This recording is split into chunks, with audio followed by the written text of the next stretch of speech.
Hey guys, it's Crypto here. Welcome to the SJRB cast. So I've just looked at our YouTube video for my Gigabyte Z97 Gaming 3 overclock, and despite the fact that it already had a few likes and a fair amount of dislikes, I don't think I did that video very well, and it was just an afterthought when a user requested. So this is going to be the second version or re-upload of that video where I'm going to try and go into a little bit more detail. Okay, so this should work with any Gigabyte motherboard with UEFI, and the process of overclocking, no matter what motherboard you're on, is generally quite similar to this. If you're on a last generation Haswell like me, I'm on a 4670K, as you can see right there, then you might have a few problems with heat if you don't have the correct voltage and a good cooler. So let's get into the video. So when you first enter your UEFI BIOS, you'll either be greeted with this screen, or if we go to the other one, Classic Startup, you will have this screen on my second monitor. So we're going to go back to ST mode, I think that means Smart Tweak, and we're going to be using that for the purpose of this video. So down in the frequency tab we have base clock. Now I would leave that on auto because I think that's more determined by your CPU and other parts on the motherboard than anything else. So a base clock is a standard clock, say at 100 megahertz. So if we were to set this to 100 megahertz, which isn't on this list, I have to type it in manually, and then multiply that by 40 using the CPU clock multiplier or clock ratio, they would achieve 4000 megahertz or 4.00 gigahertz. Yeah, gigahertz, I know. So that's messing with the base clock isn't something I'd recommend, because I think it does cause a few other problems if you don't get it right, and overclocking it, the bus speed can be a little bit, well, dangerous for other components. So we're going to ignore the processor graphics clock because I've actually disabled it. And then if you want to go to advanced settings, there are a few other things you can change. You can deactivate cores, you can enable and disable turbo, you can enable disable hyperthreading. I think that's an automatic overclocking profile. You may as well just use that if you're a beginner. Here we have what I missed out in the last video. We're not going to go into overvolting memory, I just leave that the way it is. So you sort it to change this, you want to go to your CPU vCore. I've got it on auto, but when overclocking, auto is not a good idea.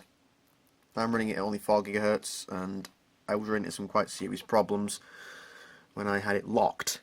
What you want to do is you want to boot up your system to determine what voltage you want to lock this thing at, and run a benchmark or a torture test, like say Prime 95 or is it ADS 64, or really anything that's going to put the processor under a lot of load. And then you want to open CPU-Z or anything you can use to monitor the processor, and then look at the voltage. While it sits around under all its load, because it will fluctuate slightly, you want to go to the lowest voltage possible, and then, or even the highest voltage possible, and then kind of bring it down or bring it up. If the voltage is too high, it'll produce a lot more heat and consume a lot more power than you need to. If the voltage is too low, the system's going to either become really unstable or possibly even BSOD. Although overvolting the processor does, risk damaging it. So I just leave it on auto, but for my processor, I think it was 1.3 something, which was good for my 4.2 overclock, but I run it down to 4 GHz, and I'm actually trying to underclock it at the moment and run it passively cooled. So I don't know what voltage you want to run your processor at if you're only going to take it to something like 3.8, you really don't need to go very high at all.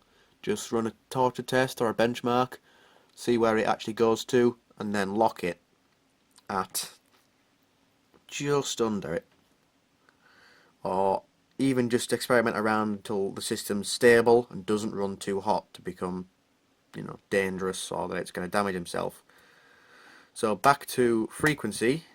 I've just noticed this, my CPU base clock is on auto, and this is running at 100 megahertz host clock, and with a 40 multiplier. So if I wanted to take this down to something like 3.8, I'd select 38, and if I did 44.2, I would select 42 multiplier.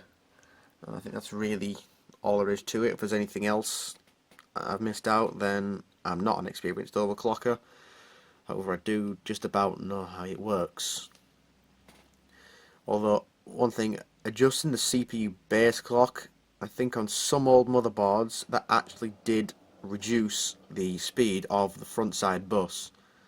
Meaning, I think it means that a lot of the components on the motherboard could only communicate with each other at that speed, no matter how fast your processor was. If you overclocked it to maybe 5-6 gigahertz, but you wanted an 80 megahertz bus, then the components on the motherboard could only communicate at 80 megahertz. So that really seems about it. You can obviously overvolt your chipset or undervolt it, whatever. I've really not experimented around with it, and that's about it. Okay, so if there are any questions, see, actually there's my voltage at the moment. That's not locked, that's completely idle, and my temperature is 42 degrees. So that's the end of the video, guys. I hope I've explained it a little bit better this time, and hopefully it's actually useful this time. Okay, so I'm going to end the video there. I'm going to upload this thing to YouTube, and thanks for watching, guys. Peace out.